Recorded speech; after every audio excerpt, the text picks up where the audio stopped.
Millions of Americans have new federal protections from unexpected medical costs if they see a doctor they did not choose and who doesn't accept their insurance. For years, the price tag from so-called surprise medical bills could range from hundreds of dollars to tens of thousands.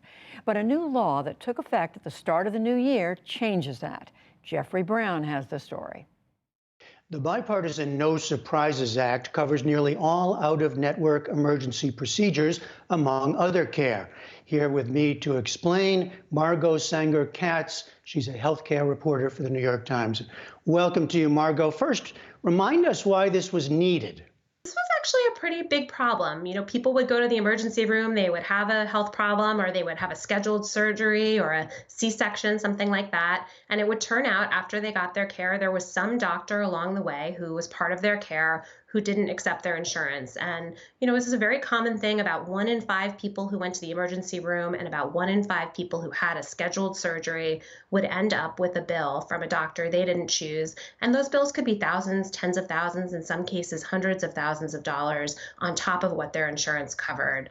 So Congress really wanted to address this problem and make it so that people did not get these nasty surprises when patients were doing the right thing and going to places where they thought their insurance was going to cover their care. So a lot of people impacted, a lot of dollars at stake. So how will it work now? What does the new law cover? So it covers a lot of things. It's not perfect. There are a couple little holes that people should know about. But if you have a medical emergency and you go to the emergency department of the hospital or you go to an urgent care center, everyone who takes care of you will be covered by your insurance now. If you have a deductible or you pay a cost sharing of some kind, like a copayment, you'd have to pay that just the same as you ever would, but you're not going to get any extra bills from doctors who don't take your insurance. Everyone is going to be covered.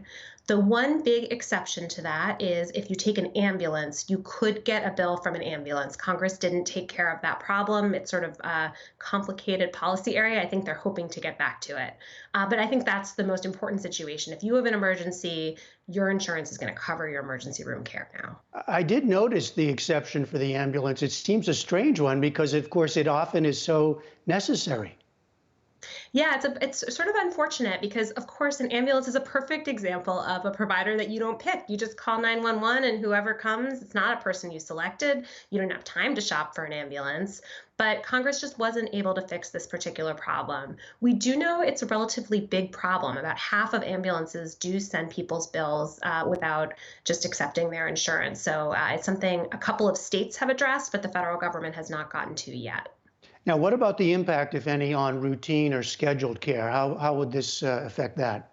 So this also provides a lot of consumer protections in that situation. So if you're going to have a scheduled surgery, say you're having a knee surgery or something like that, the hospital where you're having the surgery is covered by your insurance, and the surgeon who's doing the procedure is covered by your insurance, then you don't have to worry about anyone else. There should not be a situation in which, say, an anesthesiologist is not covered or a radiologist. Those people are all going to be covered by your insurance. If for some reason there's some special doctor that you really want to be there who your insurance doesn't cover, there is a procedure where you can basically sign a form where you say, I'm going to allow this person to send me an extra bill, but you have to get notice of that in advance. You have to sign the form, and the form needs to tell you 2 important things. It has to tell you how much they think it's going to cost so that you're not surprised when you get that bill. And they also need to tell you, here are some doctors that will take your insurance that you could choose instead. So if you're in a situation where you're having a scheduled procedure and someone gives you that form, look at it really closely. Consumer advocates that I talked to said there are very few situations in which it's really in your interest to sign that form. The hospital needs to be able to provide you with options who will be covered by your insurance. So it sounds good. It makes the system more transparent, presumably. But what's still on us as consumers? When you get a bill and it looks high, what do you do? So I think it's important to remember, health policy people call these surprise medical bills, but of course they're not the only ways that we get surprised by bills in the system. Health insurance is really complicated. Our healthcare system is really expensive. So what this protects you against is some doctor you didn't pick who's sending you a bill that you weren't expecting. But it doesn't mean that you're never going to be surprised by a medical bill. And I think the biggest example where you could get surprised is if you have a really high medical deductible. Even if your care is covered by your insurance, you could still get a bill for up to the amount of that deductible. So So I think that's one thing that you need to be aware of.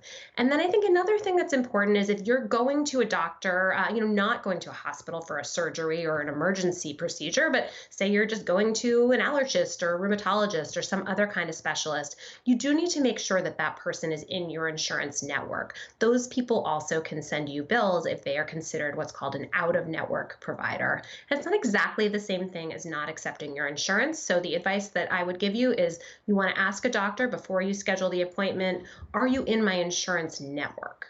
All right, news you can use for consumers, but still a lot to navigate in the healthcare system. Margot Sanger-Katz of the New York Times, thank you very much. Thanks so much for having me on.